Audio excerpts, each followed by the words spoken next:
Hi, my name is Linda.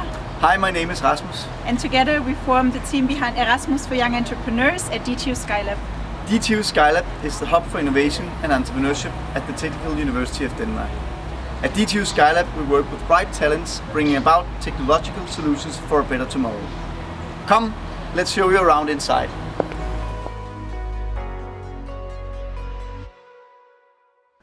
We are now inside DTU Skylab. Here we work with some of the brightest minds across Denmark on testing new technological solutions for a better society. At DTU Skylab we try to equip the engineers with the best possible tools to launch new products and to launch new startups that can actually go to the market and to wider society and have real success. Yet alone in 2019, more than 90,000 visitors set a foot into our facilities here at DTU Skylab. We have had 150 startups and scale-ups seeking advice from our coaches and mentors from DTU and the external environment at the Technical University. In total, we have handed out more than 1.6 million Danish kroner in soft funding that help to scale the solutions of the scale-ups and startups here at the Technical University. Apart from this, there are various pan-European programs we offer to our students and startups, among others, the Erasmus for Young Entrepreneurs program.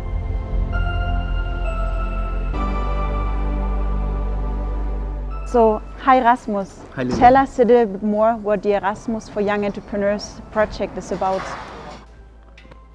Well, essentially the Erasmus for Young Entrepreneurs program is all about matchmaking. It's about matchmaking between young and aspiring entrepreneurs with more experienced entrepreneurs who has already established and been running a company for a few years. And what is the added value it brings to DTU Skylab and its ecosystem? So DTU Skylab is helping the next generation of engineers create better technological solutions for wider society. As part of that, we create a lot of startups. Those startups, being situated in a rather small country such as Denmark, need international outlook and insights from international markets. The Erasmus for Young Entrepreneurs program can help them with that. For Skylab, it's also super important to see what other startup companies are working with around the globe, around Europe. So some of the new entrepreneurs that are coming here provide a lot of insight into the daily operations and the status of the startup ecosystems around Europe. Lastly, it's super important for us to be connected with other intermediate organizations around Europe to learn and to get inspirations and best practices from some of the acceleration and innovation hubs around Europe. So that's why we are super happy to be part of the Erasmus for Young Entrepreneurs program. So, all in all, the Erasmus for Young Entrepreneurs program fosters innovation and stimulates cross-border exchange. DTU Skylab is only one player in the Danish startup ecosystem. Join us while we are exploring its characteristic and support system, explained by 3 experts in the field, combined with 2 inspirational stories from participating entrepreneurs of the Erasmus for Young Entrepreneurs program. The capital of Denmark has created a unique environment for its tech companies. It has become a hub for cutting-edge startups in a variety of industries, including ICT, design, clean tech, fintech and health tech. What, in your opinion, characterizes the entrepreneurial ecosystem in Copenhagen? Well, in Denmark in general, we have a very informal environment and the culture. So for us, it's very much about the local connections. We're very everybody knows each other. So it's fairly easy to call to an investor saying, hey, I would like to set up a meeting and stuff. So it's very cozy, down to earth, creative. So you've been here almost 3 months now, and I believe you got already an impression of Denmark and also the film industry. So maybe you can name 3 elements that in your mind kind of characterize the entrepreneurial system, also in particular the film industry in Denmark. The most striking element for me was to see how egalitarian is the work environment here in Denmark. Secondly, I would say the fairness and transparency in the work ethics. I think we have an ecosystem in Denmark that is quite well developed. A lot of things have happened over the last 10 years. I think one of the strengths in the ecosystem is like here at DTU you have a close access to university knowledge. You have a large talent pool. People are very qualified. I think what is happening right now is that we reach a stage of maturity in the ecosystem where the next step is internationalization, it's collaboration across borders, it's making opportunities in our neighboring countries firstly, but also across Europe. And that's something where I see a next wave of improvement in the ecosystem. Denmark's workforce is one of the most highly educated in the world. Everyone speaks perfect English. The pool of tech talent is extremely deep, and more importantly, it's available and eager to work at startups. The Danish startup scene is blooming with young founders with an unrelenting appetite for new, and the Danes are committed to making life easier for early stage companies. Almost 5% of founders are between 25 and 44 years old, and most of them have a vocational education. Access to high qualified talent is the most important factor for founders, followed by a good quality ecosystem. Grassroots startup initiatives have been critical to kickstart the process of creating your own, led by the key organizers as Tech Barbecue, Danish Tech Challenge, providing meaningful platforms for meeting other entrepreneurs and community players outside of an investment context, and strengthening the Danish ecosystem for entrepreneurship and innovation. We are now here at DTU Science Park, in front of the Future Box, the place for deep tech startups. We are interviewing Jakob Heiberg, who is Program Manager for the Deep Tech Alliance program that are helping international deep tech startups launch into the market. Let's go and hear what he has to say. Jakob, thank you so much for having us. We are super excited to hear what you have to tell us. Before we begin on your advices and story about DTU Science Park, could you just briefly tell us your personal journey and your experience with running startups? Well, I started my first company at 22, and by the time I finished business school, I started up a venture with a bunch of other partners doing restaurants. And over a 6-7 year period, we grew that from 2 to 200 people. We made franchises in Japan and in the airport in Copenhagen. The biggest restaurant in the airport in Copenhagen is a Gorms restaurant. By 2018 we sold the majority, and with some of the revenue from that I've invested in a couple of startups. Currently I have 3 investments, sitting on 1 board and being lead investor on another one. As should be known to the audience, DTU, Technical University of Denmark, is striving to become an international leading hub for innovation and entrepreneurship, specifically within deep tech and new technologies. Could you tell us about DTU Science Park role in that ambition, and secondly, tell us about the Deep Tech Alliance, the project that you are managing?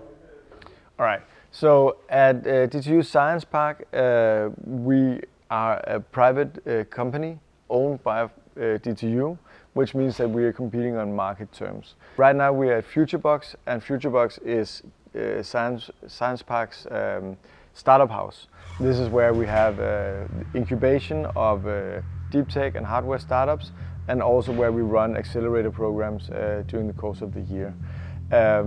So our role is basically to catch good inventions, technology that's being transferred out of DTU, picking up student startups that are doing great and taking them the next step of the journey. We also take in the best from other places around Denmark and abroad, and are open to non-student startups as well. At Deep Tech Alliance, where I'm running the program, we have created an alliance of 5 accelerators currently, working together with Hello Tomorrow in Paris, to basically take up the competition globally with China and with the US, where you have large markets.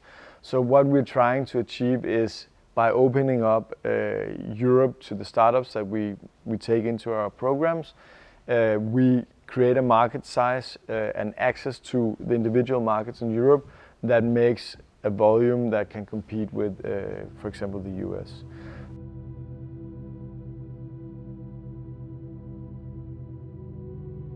And with us today is Sophie Bech, a serial entrepreneur from Denmark. Hi Sophie, nice to meet you. Nice to see you. Looking at your project, Scale-Up Champions, you've been working with a pan-European network. And what is so special about this Deep Tech Alliance in Denmark and especially in Copenhagen? I think with the project like Scale-Up Champions, we are discovering like many new ways of working with the startups, but also with the corporations and investors and the ecosystem in general, because it's a very narrow world and sometimes it's fairly hidden as well, because they are not sitting in the big hubs necessarily. So we have to find a different way of scouting, a different way of supporting the teams. So that brings us into the concept of the Erasmus for Young Entrepreneurs program, which is strictly about internationalization, gaining insights into foreign markets, but also gaining experience from working across borders with like-minded entrepreneurs. It's key. I mean, we are a tiny country with very good researchers, and we simply need to link up. You have to have the international scope, because else you cannot even be sure that nobody else is working on the same thing that you are. So basically, coming from a small economy, I think it's essential that we start creating a mindset of being born, maybe not global, but at least European or Scandinavian, so that we actually get a larger market to test our products. Testing in a larger market, making product market fit in a larger market is essential to have rapid growth at the early stage. Testing off in your internal market might not be sufficient to make a proper product market fit. At a later stage, I believe that diversity is a key factor to maintaining the capability of scaling. Also having internal knowledge in some of the key markets, if we're talking Europe, also if we're talking further away in other time zones, is essential to give yourself an edge on the competition side. Well, especially with deep tech startups, it's rare that you will see a big market locally, so you have to step out of your country immediately. You have to start by thinking globally instantly, and also looking at investment, because deep tech is such a long process, so you need different kinds of investments. So it's very interesting to look at that immediately.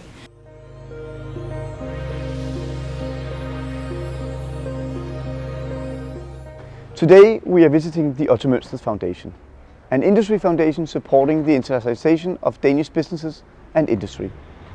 Aside from that, Otto Mønsteds Foundation is also heavily involved in the support of the ecosystem around university-based innovation and entrepreneurship. Let's go and see what the CEO, Nina Movin, has to tell us. Hi Nina, thank you very much for having us today. We are very excited to be here and to hear some of your stories about the work of the Otto Mønsteds Foundation. Before we begin, could you maybe just briefly describe the overall objective of the Otto Mønsteds Foundation? The overall objective of the Otto Mønsteds Foundation is to enhance Danish trade and industry. Nina, when you grant money to young talent or to researchers who have international ambitions, could you tell us some of the things that you especially look into when assessing applications?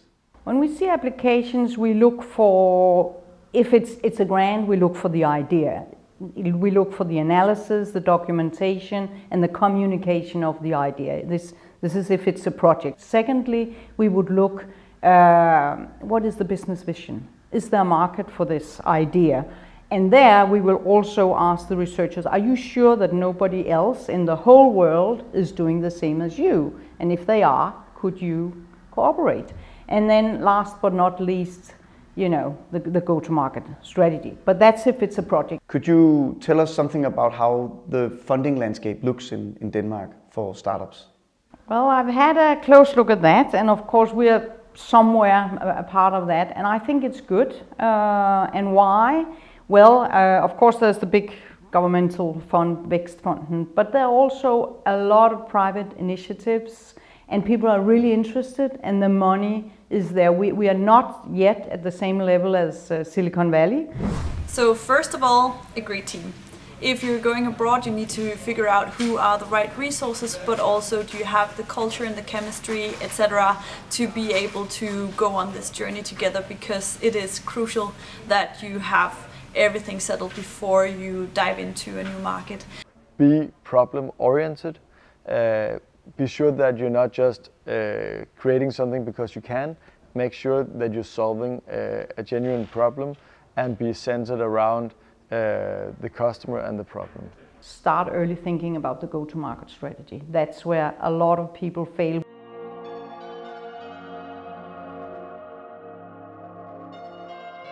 Hi Anna, nice to see you and nice to have you here and to follow your work in Austria. So you recently joined Marco Hache and Kofkino Productions. Could you tell us a little bit about what your collaboration is about and what projects you are working on right now? Yeah, sure. Well, I've through Marco and Kofkino, I've joined the team at Moonshot Pirates.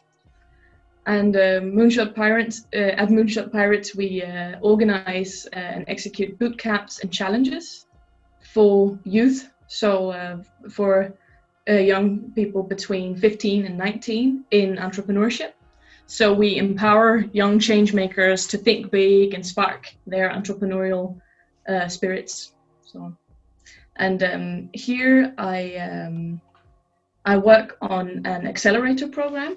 So it's researching all different kinds of accelerator programs and trying to like navigate through what would be relevant for us if we were to start an accelerator program for these young change makers. All right, so Anna, with a background in Roskilde University within performance design, could you tell us a little bit about how you started to maneuver around the idea of doing a startup and how you got the idea of actually trying to do this entrepreneurship exchange in another country? Well, back in my second semester, I, together with 6 other students, we started a review because RUC didn't have a review. I think we started from scratch, and it was a really great experience to actually see something of your own, like see your own idea come to life. And I think that kind of sparked the whole entrepreneurial like spirit a bit. It's an amazing opportunity that you can actually get an exchange like this, and it doesn't necessarily have to be through your studies that you go on an exchange, but it can actually be through some kind of work exchange where you get some hands-on experience. And you now have around 2 months working in Austria, and it's interesting to get for us just a short account of your experience working in Austria, and maybe you could just mention for us 3 key objectives that you wish for your stay with Marco and the team in Austria. From my key objectives from that I kind of worked out was that I wanted to get some practical experience in running and maintaining a business that plans and executes events. I had only experience from my from this semester project, and I had only had experience from volunteer work. So I really wanted to get some kind of hands-on experience from a more business-related environment. Then another objective was that I wanted to, I want to observe how the business handles variables from event to event. And then I wanted to follow and participate in how an event develops from the planning phase till the actual execution, because I had only done this like from my own mind and with this group, for example, on campus. All right, Anna, thank you. We certainly hope that you will be able to maximize on those key learnings and objectives. Of course, we need to talk about Corona. So COVID-19 hit us all very hard, and especially during these mobility exchanges has been considerably hard during the past months. And now it looks as if we are hitting a second wave, or the first wave is accelerating once again. Could you give us an account of how it affects your daily operations in your exchange with Marco? Well, it affects the fact that we can't really have any boot camps, of course. So we can't have any physical events. But under the first wave, the company started this concept of doing a challenge. Then the challenge is 3 weeks, but kind of the same process where they have to find a group, they have to find a project, they work on these ideas with some mentors. Okay, so you've essentially managed to move a considerable part of your activities to online formats. Yes. Great. So, and just before we run off, if you were to give 2 to 3 key advices to people from Denmark who wish to go abroad on an entrepreneurship exchange, what would be your 3 key suggestions for how to prepare already now, going both for the program but also more in general, leaving Denmark for entrepreneurship exchange in another EU country? Well, as a first, just do it. I was a bit afraid of it in the beginning. The whole thought of moving abroad and like leaving my life a bit on pause back at home. But it's such a rewarding system that you actually can get out and you can meet new people. You can get a like a new contact group from outside of your home base, and that's an amazing way to network abroad and to start your network abroad. I could have never imagined how many contacts and how many people I would meet through this.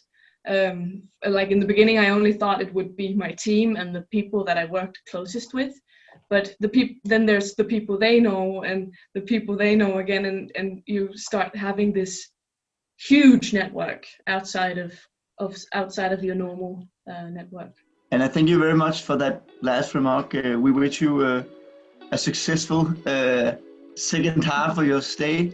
We hope Corona will not get the best of you. And then we're happy to see you once you're back in Denmark. Thank you. Thank you. Today we are out in Österbro visiting one of our new entrepreneurs of the program Erasmus for Young Entrepreneurs. Chiara Liberti, she has joined a Danish documentary consultancy firm, Final Cut for Real, and is working together with the host entrepreneur Stine Sørensen for over a period of 6 months.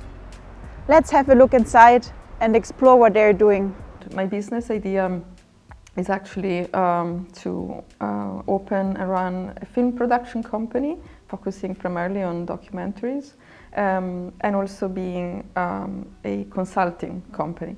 So I'm here to test this idea, and more specifically within Final Cut for Real we are working in this way. So I'm helping them with the distribution aspect of their films, of their catalog, and at the same time I'm learning to be a producer. So I'm working on a film documentary project that is set, the story is set in London. Why did you decide it, and what made you join the Erasmus program and coming up with this idea of starting your own business? Yes, so I exactly have about 15 years of experience working within the film industry, and I've been working in many capacities, so trying various roles. The link to the Erasmus for Young Entrepreneurs was because I would love to understand what it takes, what it means to make these great films. One was about like a sort of entrepreneurial approach. So working as an employee for all my life, I started to feel and think, what if, I were the boss here? If this was my company, would I behave differently? Would I run things differently? I approached the Erasmus for Young Entrepreneurs and I applied to the program, with the intention to use this program as a bridge to test my ideas and see if this is the right way to go. What is like 1 or 2 elements that you already learned, or also looking in total, what is it that you're aiming to get out of this period? I feel that I'm learning every minute, every second, from everything. Every detail is giving me an input. It is giving me a huge, gigantic reality check about what it entails to work on a film project, and then what it entails to work on a company, so to run a company, financially speaking mainly. The second element in this answer is, maybe paradoxically, but I am gaining a huge understanding of the Italian documentary landscape, acting in a way as an ambassador. So explaining to Sine and to her colleagues what's been happening in the film industry in Italy. So digging into the strategies, the dynamics, the players, has allowed me to understand more. And then in a nutshell, if you would have 1 or 2 words to an aspiring entrepreneur, what is it that you would give them on their way? To entrepreneurs out there, young or aspiring like me, I would say just do it, because well, one is a huge, incredible opportunity to test your idea for real. 2 is a great opportunity to broaden your network and test your idea, but not just in your own country, but in a bigger environment, in an international setting. And 3, I would say it's an opportunity to expand your network, but also to make new friendships and possibly future collaborations that can continue in the future. So just do it. Starting on your own has become a sound credo in Denmark. With the rising numbers of entrepreneurship events, increasing makerspace and fab labs, as well as accelerator and incubator programs and VC investors, Denmark is welcoming entrepreneurs from all around the world, helping and support them to test their solution and idea in the Danish context.